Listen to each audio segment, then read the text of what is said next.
Moi, je n'ai pas la gauche honteuse. Monsieur le maire, je vous avais dit quoi? Félicitations, monsieur le maire, je vous avais dit quoi? Merci à vous. Grosse force à monsieur le maire, Benoît Payan, c'est le meilleur. Elle a trop fait la victoire. Elle a profité de la victoire. Ça va, bravo, monsieur le maire. Martine Vassal, 5,33%. Vous qui vous êtes battus, vous qui n'avez rien lâché, face au Rassemblement national. Le passera à Gaï, dans le vieux port. Vous qui avez fait mentir les prédictions de celles et ceux qui prévoyaient que cette ville bascule au Rassemblement national.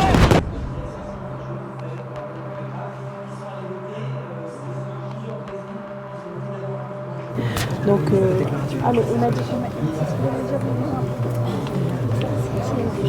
c'est moi. Une déclaration de Non, il n'y aura pas de déclaration. Benoît Payan sera maire et je serai le leader de l'opposition.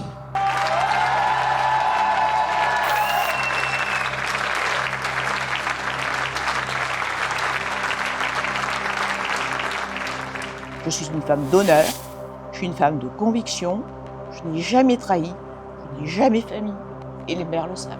Je ne serai pas candidate à la présidence de la métropole.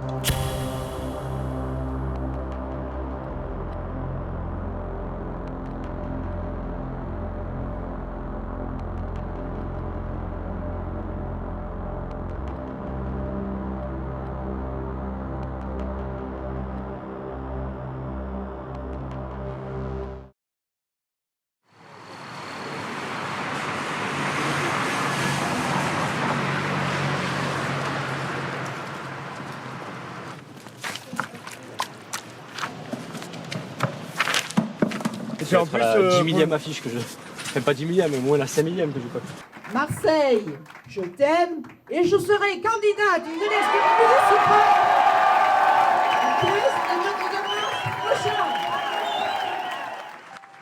Avant l'élection de mars 2026, Martine Vassal, candidate de la droite et du centre, héritière politique de Jean-Claude Gaudin, maire de la ville pendant 25 ans, s'impose comme une personnalité incontournable de la vie politique locale et marseillaise. Et pour cause, elle est à la tête de la métropole et du département des Bouches-du-Rhône, deux institutions majeures qui cumulent à elles seules plus de 8 milliards d'euros de budget. En 2020, elle est déjà candidate, mais va perdre de justesse la ville. Après une campagne 2020 quasi imperdable, c'est ce que disaient beaucoup les observateurs et disait aussi son camp politique, puisqu'elle était candidate à la succession de Jean-Claude Gaudin. Et à l'époque, tout le monde estimait que sa candidature était naturelle, mais c'était surtout une campagne imperdable. Et on se rendra compte en 2020 qu'elle va perdre cette élection face au printemps marseillais.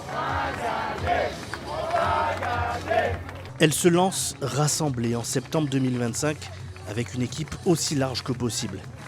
Battue par le printemps marseillais en 2020, elle n'a pas oublié ce qui lui avait fait défaut il y a 6 ans. Le baron de la droite locale, Bruno Gilles, longtemps prophète dans le 4e et 5e arrondissement de la ville, lui avait volé de précieuses voix pour accéder à la mairie. Ce qui fait basculer le scrutin, c'est l'entêtement d'un candidat sans envergure qui a souhaité se maintenir. Dans cette campagne différente, Martine Vassal est la candidate du bloc central, issue de LR. Elle additionne à peu près toutes les étiquettes. Et moi, je la soutiens en tant que président de son comité de soutien, avec une très grande détermination et sans aucune faille. Et je me permets de rappeler que chaque fois qu'on s'est divisé, toujours la même histoire, on est divisé, on perd. Sur le papier, le calcul politique semble tenir pour remporter la deuxième ville de France. D'ailleurs, les premiers sondages placent Martine Vassal au coude à coude avec Benoît Payan et Franck Alizio. Mais assez vite, la campagne de Martine Vassal peine à convaincre. Elle tente alors de rattraper la dynamique du Rassemblement national qui, dans les sondages, lui passe progressivement devant. Pour cela, elle propose des mesures qu'un élu RN n'aurait pas reniées. La fin des subventions à SOS Méditerranée si elle est élue maire, ou encore une surenchère sécuritaire qui, pourtant, ne lui permet pas de rattraper le candidat d'extrême droite. La sécurité est vraiment la thématique qui interpelle le plus les Marseillaises et les Marseillais. Rétablir l'ordre républicain partout, 24 heures sur 24. Mais moi, ce que je souhaite faire, c'est un état-major contre la délinquance. Je crois que le Rassemblement national a fait une espèce d'OPA sur des préoccupations de tous les Marseillais. C'est-à-dire qu'au fil du temps, ils ont réussi à nous faire croire, ou à faire croire à beaucoup de Marseillais, qu'ils étaient les seuls à pouvoir parler de sécurité, à pouvoir parler d'amour du drapeau, à pouvoir parler d'immigration légale ou illégale. C'est faux.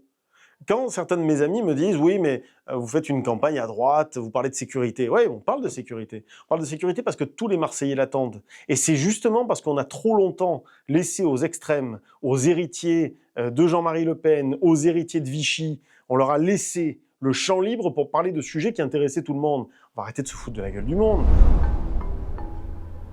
C'est un des plus beaux moments de la campagne. Comme tu disais très justement, il n'y en a pas de cuit de limite. Le 19 février, Martine Vassal va avoir une occasion en or. Un débat diffusé à la télévision entre les 4 principaux candidats à la mairie. Organisé par BFM TV et La Provence, c'est pour chacun une chance de dérouler son programme, prendre l'ascendant sur ses rivaux et ainsi convaincre le plus d'électeurs marseillais. Ouais, le massillage. Ça y est. Ah, c'est déjà fait. Ouais. Oh non, c'est déjà fait. C'est qu'une facette. Ils sont taponnés. Je vous le dis, je le sais. Non, ils m'ont demandé si on pouvait descendre maintenant, et puis on arrive. Incroyable, effectivement, on avait été entendu par Weber et quitte le commissariat. On y va? Ça va bien là? C'est bon pour la Provence? Franck Alizio, Benoît Payan et Sébastien Delogu, eux, s'appuient sur leur dynamique et ne commettent pas d'impair. Mais l'exercice tourne à l'accident industriel pour la candidate, avec, à la clé, cette séquence, désormais connue à l'échelle nationale. Mais moi, figurez-vous que mes valeurs, elles n'ont jamais changé. Donc vous dites c'est ni le LFI, ni RN. C'est le mérite, le travail, la famille, la patrie. Et effectivement aussi, ce qui me différencie de monsieur Alizio, c'est l'humanité et aussi la solidarité qui va à la personne qui va le mieux. Et c'est là que tout bascule. Elle parle de mérite, de travail, de famille et de patrie. Travail, famille, patrie, sur le plateau, ça interpelle tout de suite.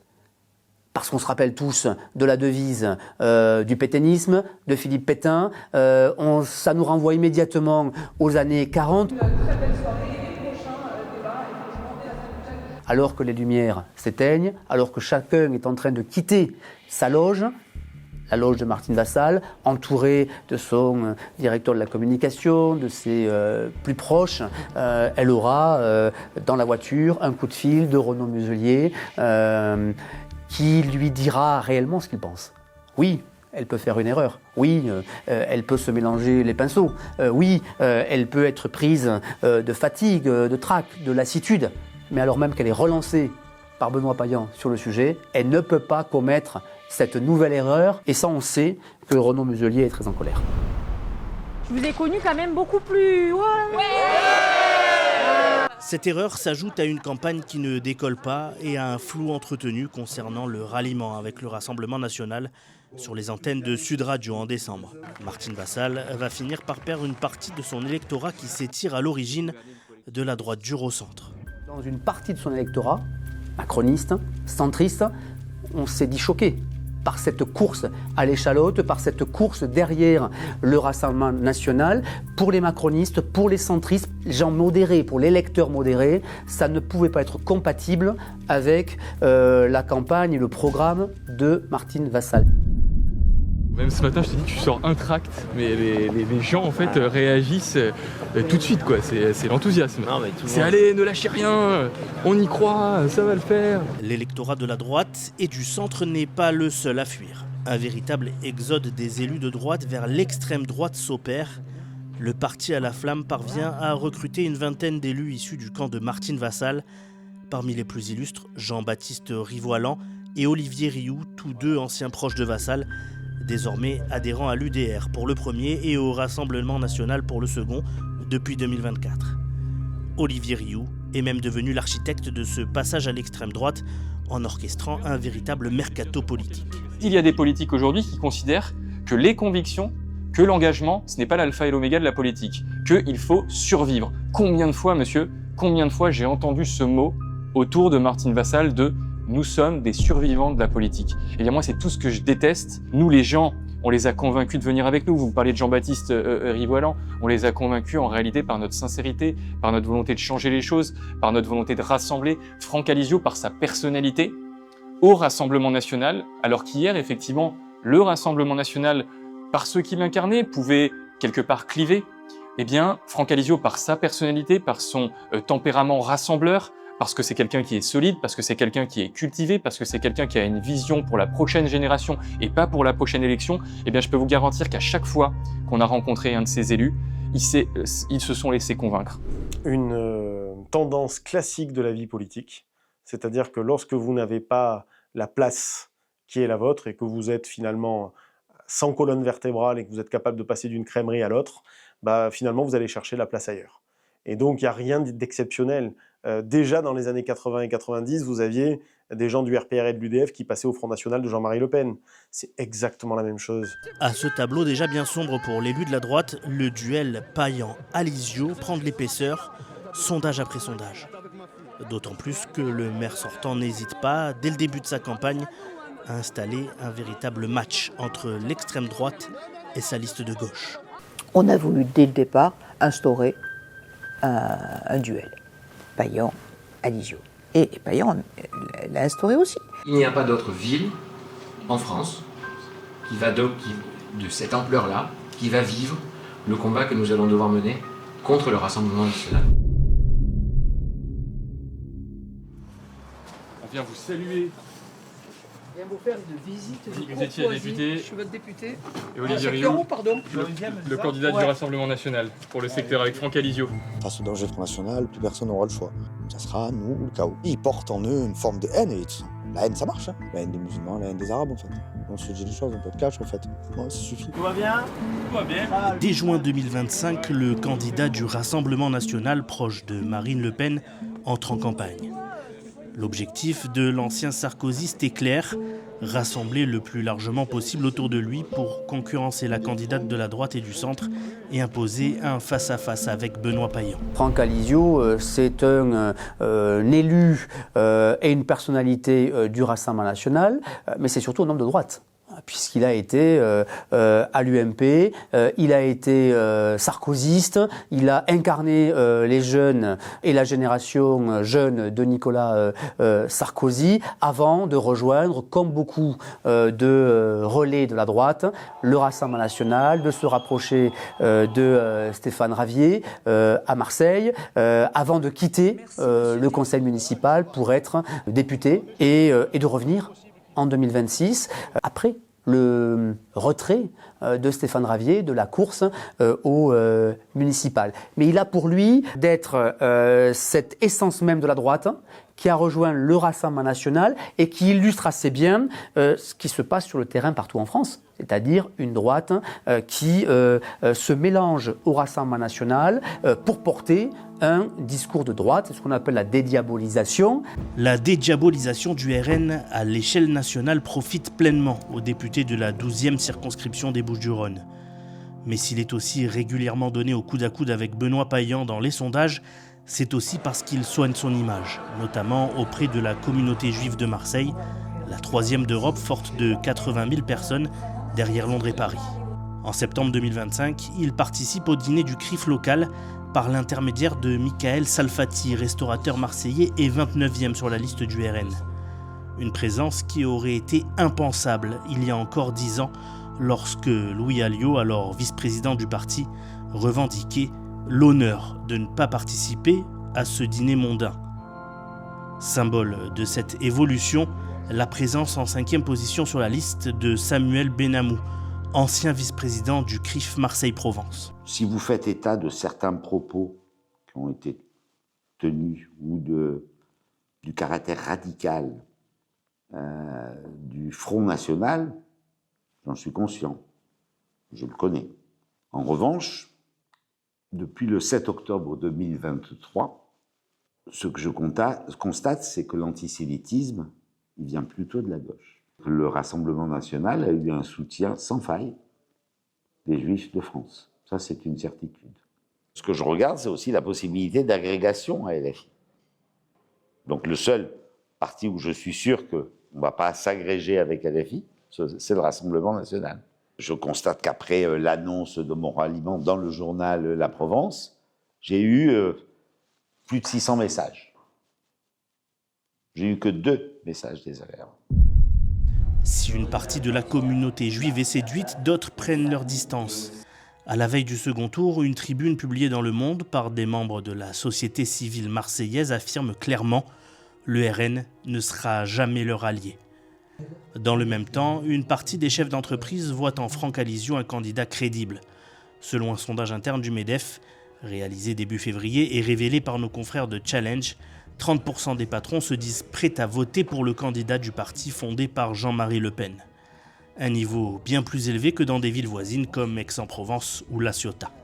Je pense que la sécurité est un poste essentiel pour les entreprises dans la ville de Marseille.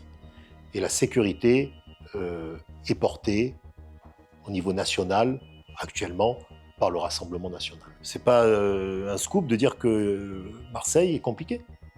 Marseille est une ville compliquée au niveau de la sécurité, les entreprises ont peur, il y a énormément de vols sur les chantiers, il y a énormément d'insécurité au centre-ville. Et donc tout ça, ça fait peur, je pense.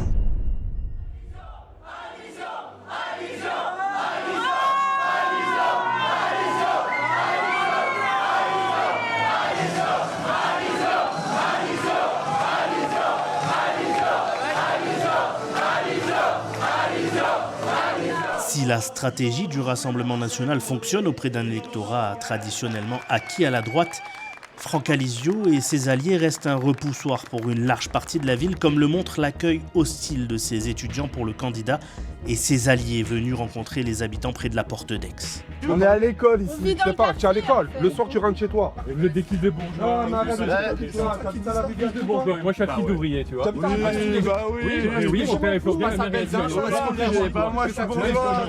Moi je suis bourgeois. Des décideurs de gens, des vaincus. Et à Lyon, on n'a pas vu des vidéos, on n'a pas vu des vidéos de gens. Les cipons derrière vous. Oh, bon. Ils nous accompagnent. Ils habitent pas là et ils pensent qu'ils vont résoudre les problèmes avec les BT. C'est le petit théâtre antifasciste. On va mettre ce que vous avez. On va mettre ceux que vous voulez tuer, les flics. Vous savez, la police. Moi j'ai dit que je voulais tuer les flics. La police, c'est une voie du RN. Allez, Payan, ouais, il va gagner. C'est cet électorat de gauche et au-delà que Benoît Payan cherche à mobiliser tout au long de sa campagne. En parallèle, il s'engage auprès de ses soutiens. Aucune alliance avec Sébastien Delogu, candidat de la France Insoumise qui, pendant toute la campagne, n'a cessé de critiquer celle du maire sortant et son bilan. Cet homme est l'inventeur de la liste municipale pochette surprise. Vous prenez la pochette, il est marqué dessus « Pochette Rubirola », vous ouvrez « Coucou Payan ». Tenez, prenez ça. Qu'est-ce que c'est ? Déjà, ça, c'est les infractions au code électoral durant cette campagne et c'est fait par vos équipes. Donc après, vous en prendrez acte demain matin dans le journal et vous verrez que c'est un système qui, malheureusement, aujourd'hui, est illégal. Sébastien Delogu, c'est un député des Bouches-du-Rhône, député LFiste, proche de Jean-Luc Mélenchon. Il passe sa campagne à taper, clairement, on ne peut pas dire autre chose, sur le Parti socialiste et sur Benoît Payan. C'est son ennemi. Pas une intervention, pas un meeting, pas une réunion, pas une déclaration sans égratigner, fissurer Benoît Payan, sa politique et son bilan. Et en cela, la campagne sera forcément tendue. Malgré de nombreuses critiques venues de sa gauche, le maire sortant reste le seul rempart crédible face à l'extrême droite. L'ancien proche de Jean-Noël Guérini défend son bilan depuis le switch de décembre 2020 avec Michel Rubirola. C'est un homme qui a fait toutes ses classes au Parti socialiste, il a gravi tous les échelons et en 2020, il est le binôme de Michel Rubirola, issu d'Europe Écologie Les Verts, et il est son binôme, premier adjoint tout simplement. Ils vont faire campagne ensemble et ils vont gagner ensemble jusqu'à cette date importante de décembre 2020 où il y a ce qu'on appelle le fameux switch. J'ai pris la décision de quitter mes fonctions de maire de Marseille. C'est-à-dire que Benoît Payan prend la place de Michel Rubirola. Ce switch, évidemment, sera très très commenté en 2020, bien sûr, par les oppositions, mais de 2020 à 2026, tout au long de la campagne des municipales. Et d'ailleurs, la droite, notamment, et le Rassemblement national, rappelleront très souvent à Benoît Payan qu'il a pris la place. Et on sait que c'est un sujet qui agace profondément Benoît Payan. En 2026, il entend bien fermer cette histoire.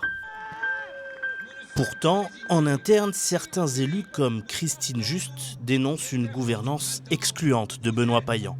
L'ancienne adjointe en charge de l'environnement, issue des écologistes, a dit découvrir son éjection de la liste municipale du printemps marseillais lors de son dépôt. Sa version, Benoît Payan coupe les têtes qui dépassent, notamment celle qui désigne le switch de 2020 comme d'une victoire volée, dans une lettre destinée à la direction du parti écologiste dévoilée par Le Figaro en juin 2025. En fait, il faudrait ne pas élever la voix, ne pas dénoncer des choses qui sont inacceptables. Cette tribune que nous adressions à notre secrétaire national, cet appel au secours, il n'avait pas vocation à fuiter. Il a fuité. Donc en fait, juin 2025 se paie en mars 2026. Vous parlez de cette lettre ? J'aurais dû enregistrer le maire. Samy Benfer, adjoint en charge des taxis durant le premier mandat de Benoît Payan, dit même découvrir un environnement délétère autour du maire. J'ai eu au tout début des bons rapports avec le maire que je voyais assez souvent. J'ai eu le cabinet jamais parce que c'est la guerre des égos là, c'est Game of Thrones. Hein. En politique, un truc que j'ai découvert, je connaissais le racisme ethnique. Moi, je le connaissais. Ça. Je suis né avec presque. J'ai connu, après en grandissant et une conscience religieuse, j'ai connu le racisme religieux. Mais je crois qu'il y a un racisme hyper violent, c'est le racisme social. Voilà ce que j'ai découvert en politique. Alors tout le monde s'aime bien parce qu'ils ont fait des études. Mais moi, je rentre pas dans une famille politique en disant fermez-la, je sais tout. Mais eux, avec le vocabulaire qui est le leur, avec les mécanismes qui sont les leurs, ils se cooptent même dans une réunion, dans leur manière de penser, ils se cooptent. Vous voyez ? Des fois, vous dites, mais qu'est-ce qui se passe là ? Je suis dans la 4e dimension, quoi. Et cette caste-là, cette nouvelle caste, mais qui se renouvelle, qui se régénère, ah oui, parce que, attention, les places, elles sont bonnes, hein, elles sont très bien. Hein. La caste des politiques que j'ai pu découvrir au printemps aussi, moi. C'est quoi la cour de Louis XIV, je n'ai pas compris, là. On est en démocratie, là. Si les méthodes de Benoît Payan et de ses proches créent des déceptions en interne, elles permettent aussi à la France insoumise de tirer parti de la situation. Ainsi, sur la liste de Sébastien Delogu, LFI récupère Sébastien Barle, adjoint à la transition écologique pendant 6 ans du maire sortant. J'ai pas été écouté, oui, ça c'est certain que j'ai pas été entendu et que on a manqué collectivement, les écologistes, d'ambition et de créer un rapport de force pour être entendu, ça c'est évident. Je me suis heurté à des blocages au niveau budgétaire sur le fait que on n'ait pas pu en fait transformer, parce que la question de l'urgence écologique, elle n'est pas enfermée dans son couloir. Je préfère même pas parler de M. Barle, vraiment. Vraiment, M. Barle est tout ce qu'on ne doit plus être en politique. M. Barle a eu toute l'attitude pour travailler. Il n'a pas travaillé pendant 5 ans, il a juste essayé de survivre politiquement finalement. Moi qui connais Benoît Payan depuis 25 ans, je ne connais pas un dirigeant en France qui laisse autant d'attitude à ses élus et à ses collaborateurs. Voilà, il n'y en a pas un seul en France qui fait autant confiance. Je n'ai pas d'exemple où un adjoint a été contre-arbitré par le maire. On vote pour lui, On a le potentiel en fait pour faire quelque chose de bien, la vérité elle est là. Moi j'en suis convaincu. Pour voter surtout la sécurité. Parce que tout le monde le dit de toute façon. Donc tu es d'accord avec moi quand je dis qu'il faut faire tomber ce système alors.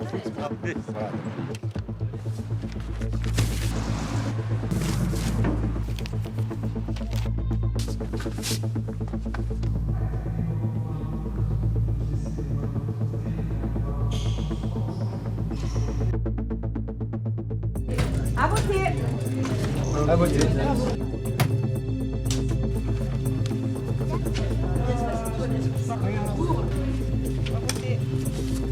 À voter. Ouais.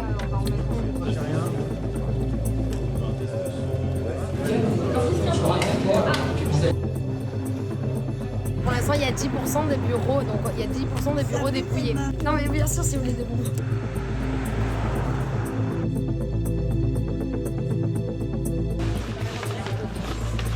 Payan.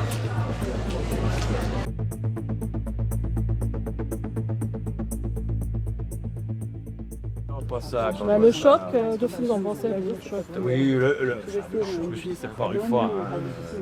Nous, on le prédisait depuis des mois et des mois le choc parce qu'on était au contact avec le terrain. Hein. Nous appelons avec la plus grande force Benoît Payan pour faire un front antifasciste. Vous m'avez parlé de main tendue. Vous savez, cette main-là, elle m'a donné des coups de poing pendant des mois et des mois.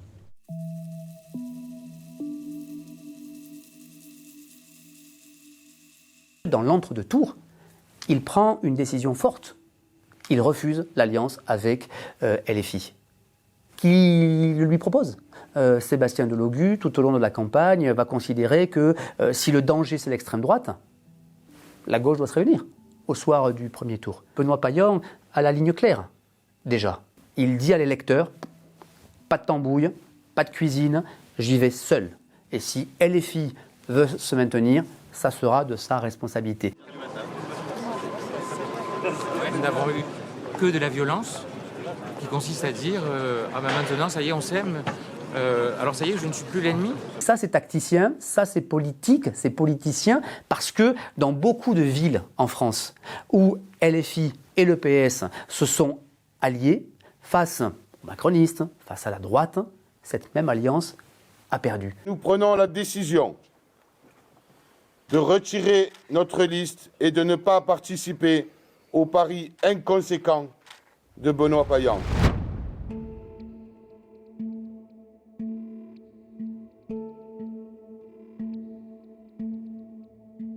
J'ai jamais pensé à un seul moment à jeter l'éponge. Se maintenir, c'est prendre le risque, voire souhaiter au fond d'elle, la victoire de la gauche et de l'extrême gauche.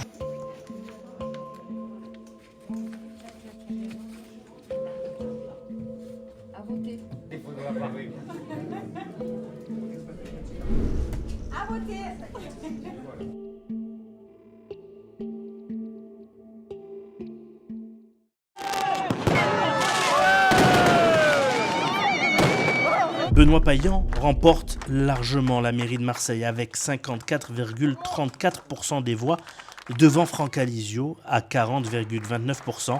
Le conseil municipal est désormais acquis au maire réélu avec 73 conseillers municipaux fidèles. Pourtant, l'élection de la métropole, prévue 2 semaines après le scrutin municipal, peut avoir un impact considérable sur la politique que le printemps marseillais entend mener si aucun accord n'est trouvé avec la droite incarnée par Nicolas Isnard.